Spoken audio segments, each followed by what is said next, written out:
what are the three biggest mistakes founders make when it comes to finding their exit? Where is this roadblock? Why do founders not end up where they should be? Yeah, I do a lot of work now on helping business owners find a way of exiting and realizing value from their companies. And I think probably the biggest thing that I see is that most people, when they start a company, start it because of passion or wanting to change their lives or come out of a job or whatever it is. But what they don't consider early on is that they might well end up with a saleable asset. Excuse me. And most of the time, if you do a good job over several years and it compounds, you end up with something that somebody else would happily buy. But if you haven't considered that early on, like there's a bit of a joke that I say to people, the best time to prepare for an exit is day one. The second best time is today, because if you don't start preparing when the time comes and you're probably in the best position for an exit, you're not going to be attractive to a buyer.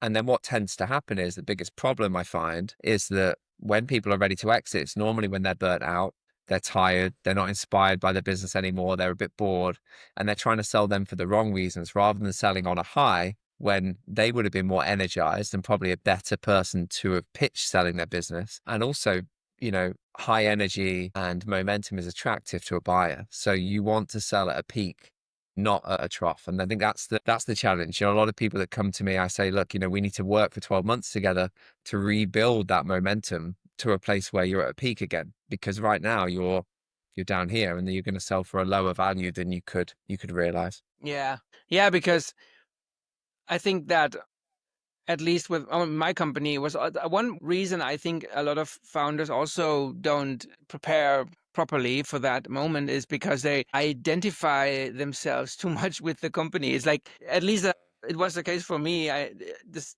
like a baby. It grows up with you, and this is too much attachment, I guess, often, which should not be there. And then also they don't treat it like a product. They sort of treat it like a relative or something like that. It's true. It's true. Yeah, I think this happens a lot. And it's also the dependency, right? So a lot of businesses, small business, they depend on the owner or the founder. They couldn't really work without that Hmm. person, right? That's a big part of the works.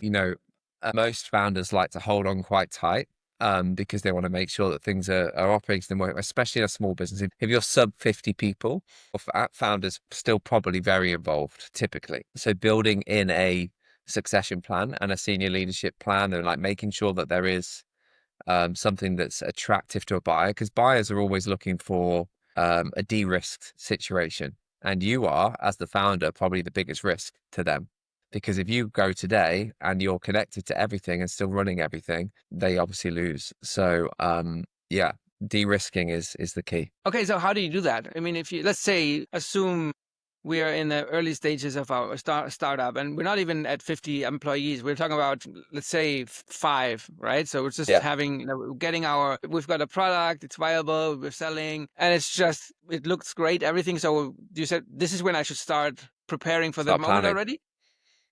Definitely. Yeah. Yeah. Day one. Even if it's just one person in the business, start thinking about what that future exit could be, because that will help shape the people you hire. So what you want to do is think about, and one of the best ways of doing this is to sit and imagine that you were going out with X amount of money in your hand to buy your own business. So put yourself in the buyer's mindset and say, if I was going to buy this business today, what would I want to see? And actually that tends to present quite a lot of really good questions around, okay, well, actually, I would want there to be a sales function. I would want to understand I'd want to make sure they were organized. They had client contracts. I'd want to make sure that the product was defendable, that there was some IP, that there was so all of these things start to shape around that. But basically, what you want to do as a founder is say, how do I create systems, processes, and people in positions that remove me from being at the heart of everything? And that's really the key philosophy. And the more you can systemize and use technology for that, AI these days, whatever, and create your own elements of IP, because there's lots of different assets in a business. A lot of people just think the revenue is the asset or the client contracts, but actually how you work, your processes, your everything, all of that is IP. So document it, make it a resource, make it credible, and that adds to the value later on. Yeah. Yeah, makes sense. I mean, the businesses differ a lot in their operation, right? So Hmm. the A lot. how they deliver value to their customers. And I mean, there's a ton of we could talk about, I mean, hundreds of, oh, well, maybe not that many, but KPIs like the what to focus on and LTV and all of these super Yeah. important figures, I guess. But I'm more interested in the, let's go back to the human element, and because my podcast is more about the failures. I call those the Mm, rock bottom moments that often also trigger growth.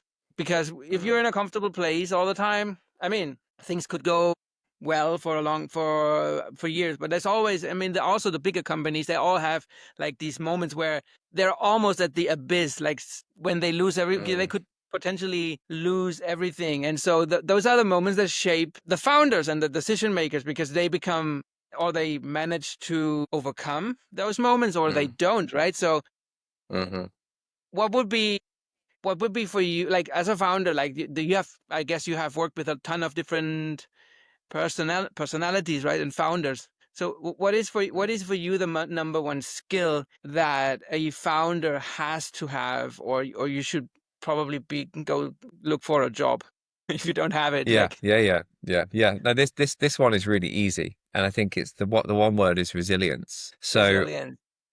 if I look back on my own career, um, and my businesses, the failures that I've had have taught me so much more than the successes, right? So when I was in my early 20s, I had a promotional company. We were doing elements of kind of selling portfolio packages, modeling days. We were speccing in promotional staff to different venues and brands.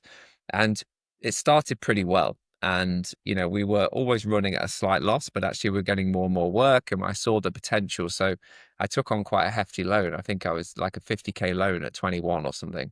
And personal loan, personal guarantees. That business never worked. So I came out of that at like 21 and a half, 22, with this huge amount of debt. Having fended for myself pretty much since I was 16 and left home, I was in this position of like, for the first time, like real jeopardy, I think, trying to figure it out. And I was like, right, the only thing I can do is go and get a job, and I need to knuckle down. I need to, but actually what I realized was after a couple of years of doing the job, like I'm never going to pay that debt off just doing a normal job. So that element of like resilience and belief in myself started to come back, but it was not for a couple of years. And I think we're just humans, right? So these things happen. But in the end, I realized that actually starting a business again gave me the best chance of getting on top again rather than behind. And then I launched an experience day company selling car racing, paintballing, hot air balloons, all that stuff in shopping centres around the UK and also in Australia. Made a lot of money, paid off that debt, and managed to push forward. So if I hadn't had the resilience and that belief in myself to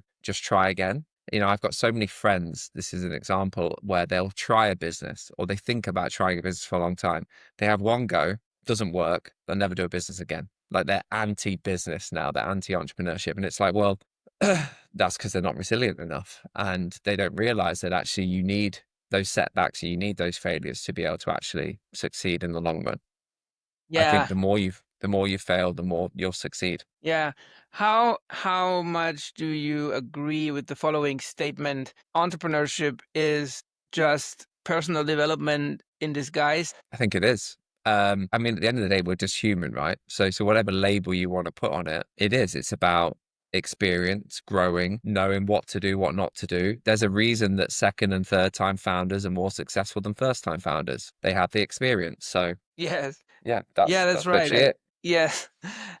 The worst moments is, I mean, it can feel like almost like, for me, to me, it was like death. Like I feel like when my company crumbled, it wasn't about the money. I mean, the money was bad too, because I was left with nothing to my name other than my piece of luggage. But the real pain came from identity loss. Like this Mhm, feeling like, okay, now I'm done, right? So now I'm not anymore, and I'm not, what now, right? So, and then, but it's also like it has taught me a lot about being able to lean in the pain and mhm, stay there mhm, for a while, and then sort of be okay. So I've watched some pieces of content of mhm, you, and I saw you also meditate, right? mhm. How much does spirituality have to do with that personal development side of things and becoming a better entrepreneur to you? I think it's we all have our own versions of spirituality and our own beliefs. But for me, it's taken years of developing this. I think early on, I got into business purely for financial reasons and security and all the rest of it. Over time, I think as I've developed more and got a bit older, a few more gray hairs, I definitely spend more time pondering and thinking about like what gives me meaning and purpose. And so I do try to find, so my meditation elements have changed a lot over the years. I used to try and force myself to sit for 20 minutes a day and do all the things that everyone said you need to do and cross your legs and all that stuff. And I just found it hard to really get into a pattern with. But what I do now is every morning I'll spend 2 to 5 minutes just thinking about what I'm grateful for. Because I believe that if you're grateful and you think you have gratitude in your life and you start the day with gratitude, it's hard to have a bad day because you set Yeah. yourself up in a really, really positive frame of mind. Okay. And there's always things that creep in that you're like, I wish that was a bit different. But over time, you train yourself to really focus on the things that we have to be grateful for because there's so many people in the world that are always worse off no matter what your situation. So I think that's important. And then I think spirituality is a journey we all go on for our whole lives. And I don't think we ever really get to an end point with it. It's a constant piece. But I really believe in this element of energy and momentum. And I think in business, you see this a lot. So as a founder, you create an energy kind of whirlwind around you. And if you're lucky enough to find good people that you can pull into that, it just creates more strength. And that kind of tornado keeps growing and keeps growing.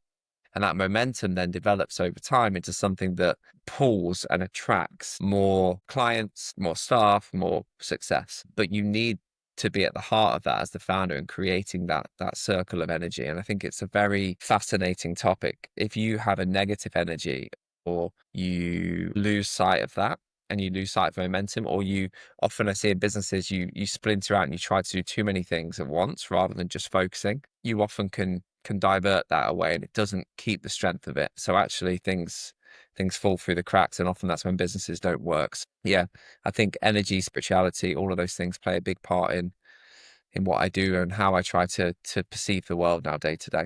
I mean, what is it? They say 95% of the world is perception, 5% is reality. So 95% of things are happening around you just because they're happening anyway. Whether you were here or not, they're going to happen. There's only 5% that you can actually control. So just focus on that stuff.